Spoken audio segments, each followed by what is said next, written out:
We will begin with our invocation by Father James Park. If everyone would stand for the invocation and then remain standing for the Pledge of Allegiance. And Father Park, before you begin your invocation, if I could ask for a moment of silence to remember what has occurred in Dallas, and then you go into the invocation, please, sir. Thank you. That's exactly what I was going to do. Thank you. I ought to become a father.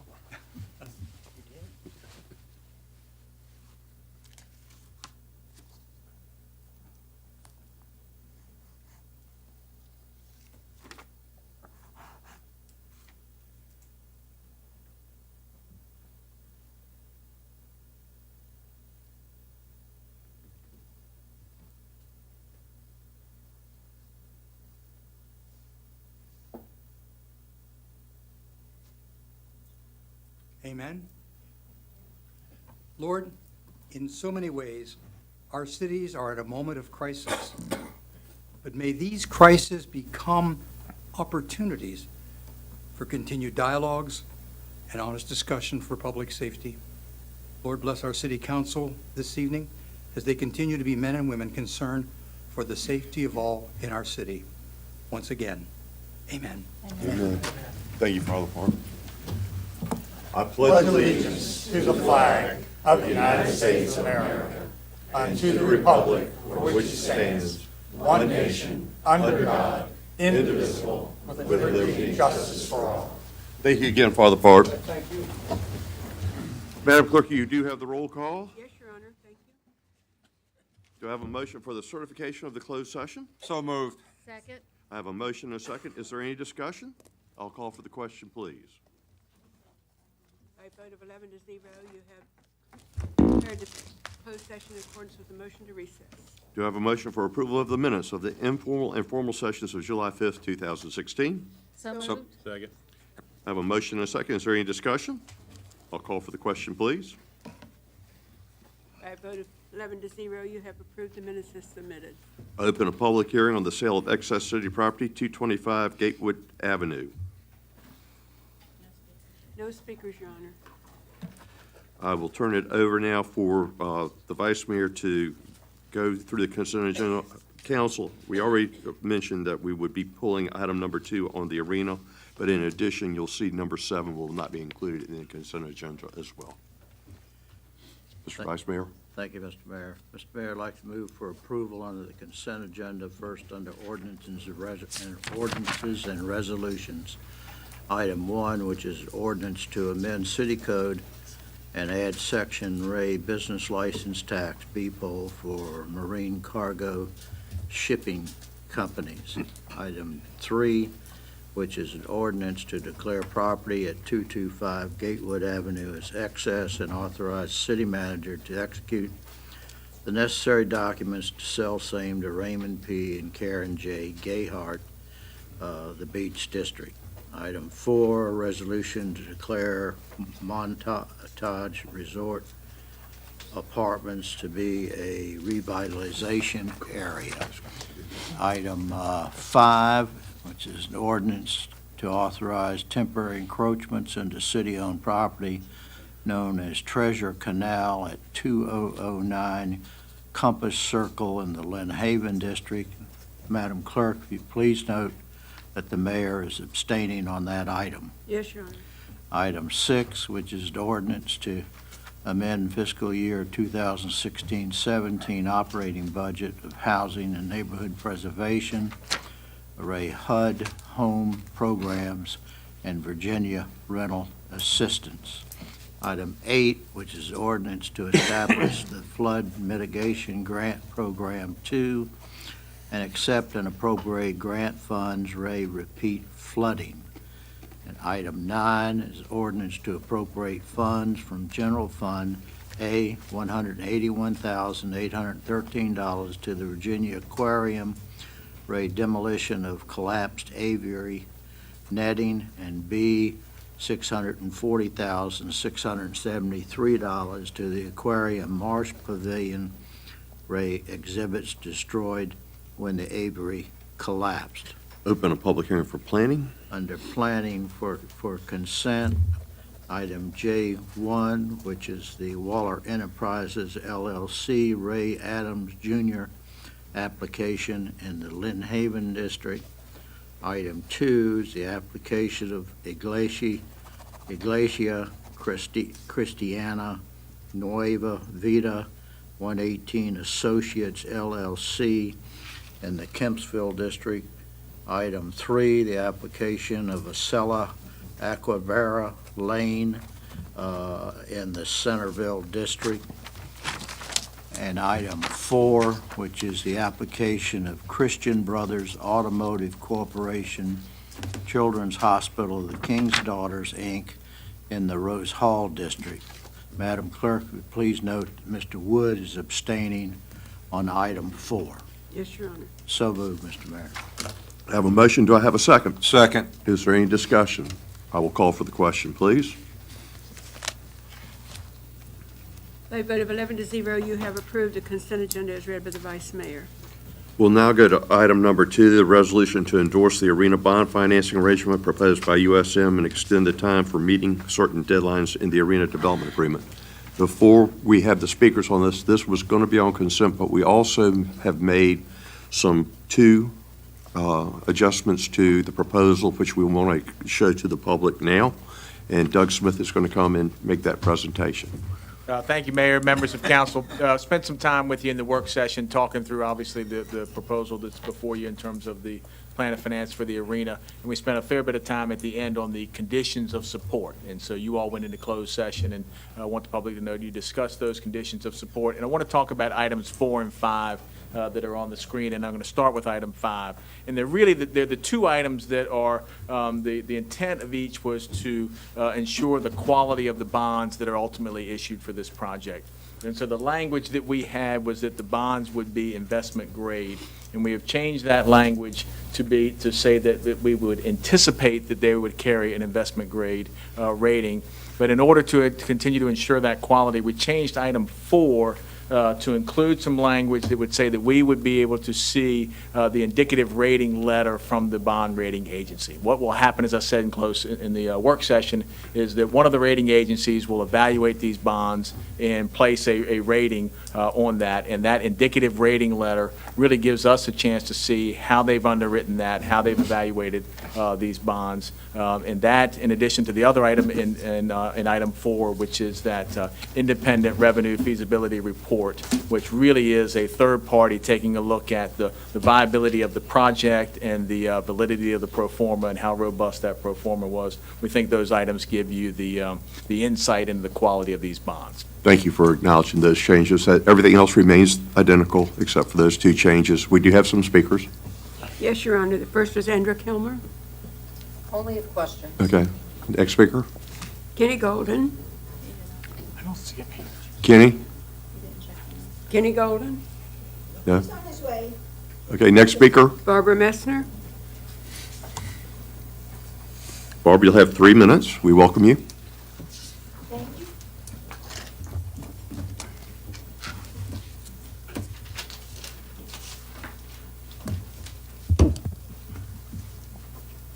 Amazing there's no media with all the publicity. Fascinating.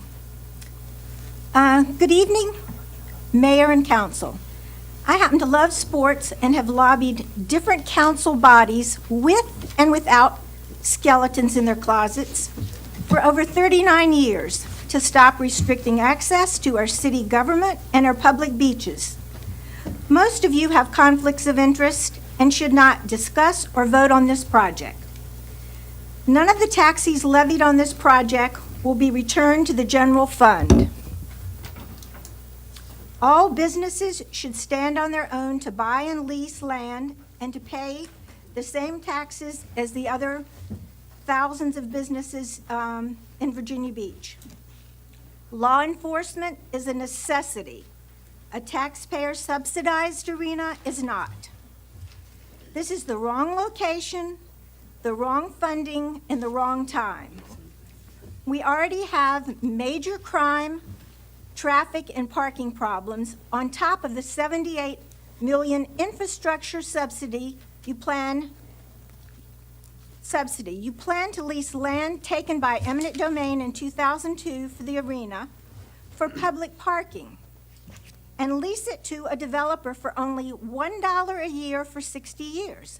That is against city code. Now you want to transfer air land to your taxpayer-funded Economic Development Authority so they can lease it. This is morally reprehensible and should be illegal. This is a supermajority 9-2 vote. I urgently ask that you all vote not to extend the insane terms of this arena agreement. And it's really amazing that the media isn't here. This is the Economic Development Public-Private Partnership, everything that they give people, tax increment financing, parking garage development, all their successful examples. I mean, people need to go online and look at what we give away to some businesses and not others. Thank you for your comments. Kenny, we're waiting for you, my friend. We welcome you. Sorry I'm late. Got behind a wreck on Holland Road. I'm speaking for the Tea Party. Do I get 3 minutes or? 3. 3? Okay. This well, isn't planning. Then I'll just be very brief. First of all, good evening, Mayor Sessoms and Vice Mayor Jones, members of City Council and staff members. I'm Kenny Golan. I've had the privilege of living here in Virginia Beach since 1995, when Francie and I returned from Japan. I'm here tonight representing the Tea Party, and before I start our main topic, I'd like to talk about the being here on the eve of the Dallas Police Memorial. I'd like to express our condolences here for our lost policemen and the beleaguered city of Dallas, and express our support for our wonderful police force and the Sheriff's Department here in Virginia Beach. We share their loss, concern for, and in return for the understanding and tolerance that will be the cornerstone of our recovery from this national nightmare. I want to publicly thank the President, the Vice President, the First Lady, Mrs. Biden, and President Bush and Laura for showing up there. I think it was very important. The subject tonight is the proposed arena for Virginia Beach. Last Wednesday night, the Virginia Beach Tea Party voted almost unanimously. There were a couple of abstentions because they didn't know the issues, to pass a motion to oppose the arena deal on several grounds.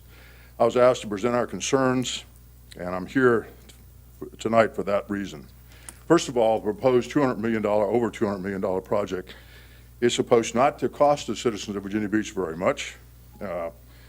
But if you look at the infrastructure costs, and I did it 2 different ways. When I looked at it, when we did the original presentation, over a 20-year period, it added up to well over $200 million. But just in your estimates, it's between $59 and $73 million. The sum in itself is a lot of money for us as we continue to push ourselves into debt. And the loss of possible over $400 million in revenue, if we do it the way the deal is currently configured, is considerable. It's well over $400 million over 33 years. Parking, as Barbara just talked about, I think is a main concern. I also confess my concerns for the memorial, as I did before. It ceased to be an issue when it said, well, we will go before the mayor's board and tell them what we're going to do. That's not enough. I want to see a slide. I want to see dimensions. I want to see parking for the Veterans Memorial before my concerns are over.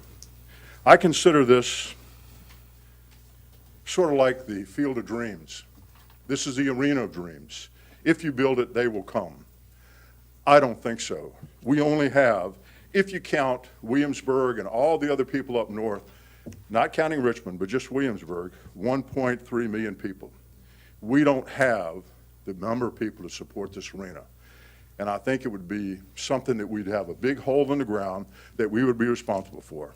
And I'm sorry if you decide to do that. Thank you very much. We thank you for your comments, but please understand, we did show drawings of how the Veterans Memorial would not be affected, and numerous meetings, and they were drawn and shown to, I know particularly Stuart Myers and other representatives that are active with the memorial.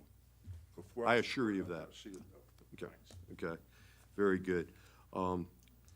Council, do I have a motion? I move that we would accept the resolution with the revisions that were discussed at the beginning of our formal session. Do I have a second? Any discussion? Call for the question, please. Wait. I'm sorry. I just want to make 2 points, which I think is very important. No general fund revenues are going to finance, if there ultimately is a deal, which we don't yet have, but no money from the unrestricted general fund that pays our teachers, pays our firefighters, even pays us, is involved with the arena. And if you don't buy a ticket to go there and you don't stay in a hotel, none of your money is going to finance the arena or the public infrastructure, because that's all being funded by the Tourist Growth Investment Fund. I just want to make sure that people understand. I bet you we've said that how many times? I know, but I keep saying it because I think people need to keep hearing it, that it's true. But that is the case. Yeah. Thank you, Mr. Mayor. Thank you. Other questions or comments? We've already voted. No, Mrs. Ross Hammond, I need your vote. Oh, I was busy listening. By a vote of 10 to 1, What? 10 to 1, you have approved the option. Thank you very much. We'll now move on to item number 7, the Oyster Heritage Plan, resolution to authorize Oyster Heritage Plan ordinance to an appropriate and transfer $56,797 from Oyster Heritage Fund to planning, $3,294 from general fund reserve for contingencies to planning, $40,000 from Oyster Heritage Fund to public works. This was on consent as well, and you have some speakers. Yes, Your Honor. Karen Forget.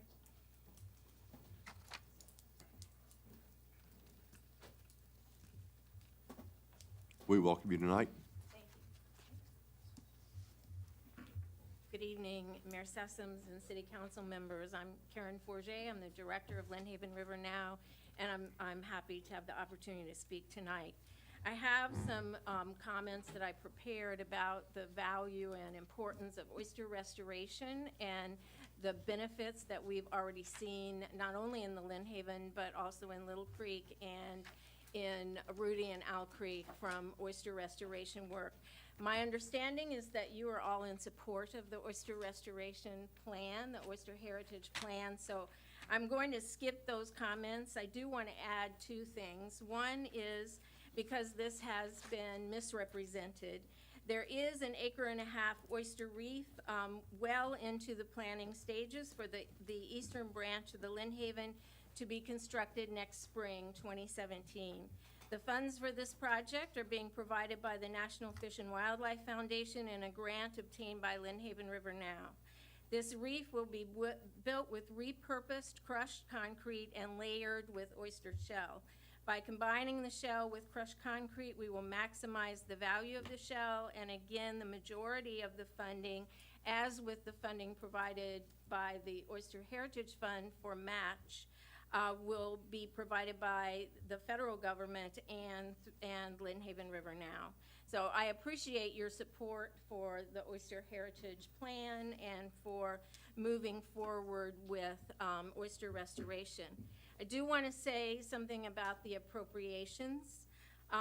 In regard to the appropriations from the Oyster Heritage Fund, Lynn Haven River Now entered into an agreement, a verbal contract, with the City of Virginia Beach in 2007 to develop, manage, and execute an oyster and clamshell collection program throughout the city. This was under the MOU that was passed by the City Council in 2003 between what was then Lynn Haven River 2007 and the City of Virginia Beach. Until 2007, since 2007, we built the program to include 5 public drop-off locations, 26 restaurants, and as many as 20 special events throughout the year. We were asked by the city to provide a report and an invoice to the planning department periodically for reimbursement, and we have done that. Until the end of 2014, we were reimbursed in a timely manner. The current invoices that are a part of the appropriations tonight are for the period January 1, 2015 through June 30th, 2016. We have continued to provide this service to the city in good faith and expect the city to follow through on the agreement that was reached back in 2007. And I'm happy to answer any questions or Thank you for provide coming any down. other information. Thank you for coming down. Thank you. Donald Edwards. We How y'all welcome, doing tonight? we welcome you tonight. All right, so the biggest problem we got tonight is, speak loud, is we've got 3 plans, and we don't know which one we're adopting, okay? So I don't know, you don't know, we don't know, maybe Rod knows, but we've got the June 9th plan, which was inconsistent with the Code of Virginia, and I called DEQ, and DEQ called planning. Then we had the June 21st amendment to the June 9th final, and then the purchasing agent found out he was asking for quotations for a shell recycling program that the city does not have. That produced this June 24th draft, and then I had some more questions, because all of these have false information in them. I mean, it's just untrue information in each one of these plans. Whoever wrote them is willfully giving untrue information to the public. All right, so the problem we've got tonight is the resolution to adopt an Oyster Heritage Plan refers to Exhibit A, and I have an Exhibit A, but it was signed off on June 28th, and Exhibit A was revised on June 29th. So we don't know, which plan is it? Because it can't be this plan. It can't possibly be this plan that went out to the public and went out in your package. I mean, it can't be that plan. So is it the June 9th plan with the amendment? I don't think so, because that's still got some stuff in there that you wouldn't want to adopt. Is it the June 24th plan, or is there a fourth plan that we haven't seen? But it can't possibly be this revised plan, because y'all want to adopt Exhibit A from June 28th. So that's kind of a big deal. And so what I'm asking is, besides the fact, I mean, we just don't have enough time to get into everything that's wrong with this plan. I mean, we got serious problems with this. What we need to do is defer it, and y'all establish a committee, and get some public input, and probably call for an investigation by the state police, because this whole thing is a big, big problem. So if you've got any questions? We thank you very much for your comments. Well, I do have some questions. Okay, please. Could you, assuming that we're working off the latest date plan of June 28th, I believe you stated. June 29th. June 29th, could you just maybe pick two examples, not all of them, just pick two examples that you believe that are procedurally or factually in error? Well, the biggest one is, all three of these plans say that the city contributed 5,000 bushels of oysters to the Athey Reef.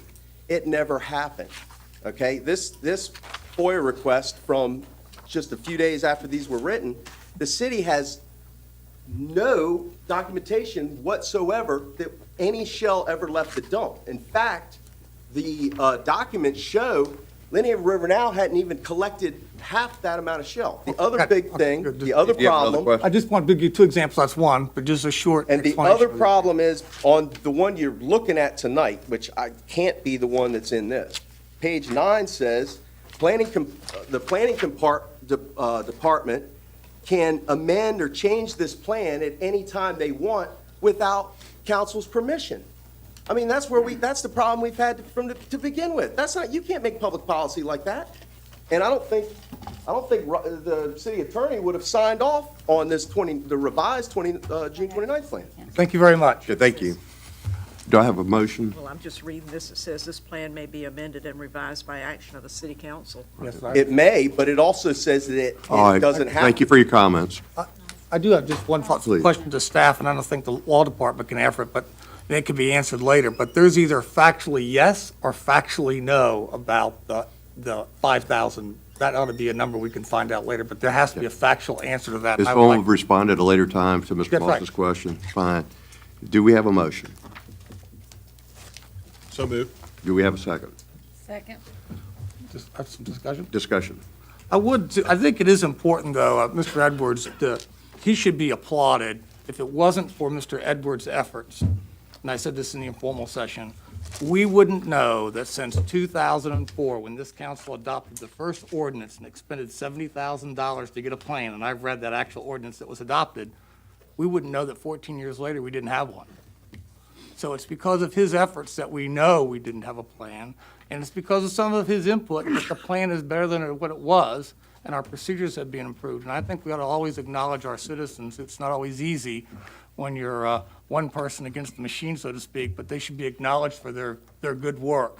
And I applaud him for his efforts in bringing that to the public's attention. Thank you very much. I also want to acknowledge our partner in this, who spoke as well. They've done an excellent job in really protecting a huge asset of our city. They've been great partners. There were some errors made, and we're fixing those today. And I look forward to us moving forward, moving along stronger and really continuing this project to grow. Call for the question. I have a vote of 10-0 with Mr. Jones abstaining. You have approved the Worcester Heritage Plan. Go to appointments, Mr. Vice Mayor. Thank you. Mr. Mayor, I'd like to nominate to the Arts and Humanities Commission, Ms. M. Davis, and to the Bikeways and Trails Advisory Committee, Amy Frosty. Do I hear any other nominations? Call for the question, please. Is there any unfinished business? Mr. Davenport, may I have your vote on the board? Thank you, 11-0. Is there any unfinished business? Is there any new business? We'll adjourn. I thank you all very much for your hard work.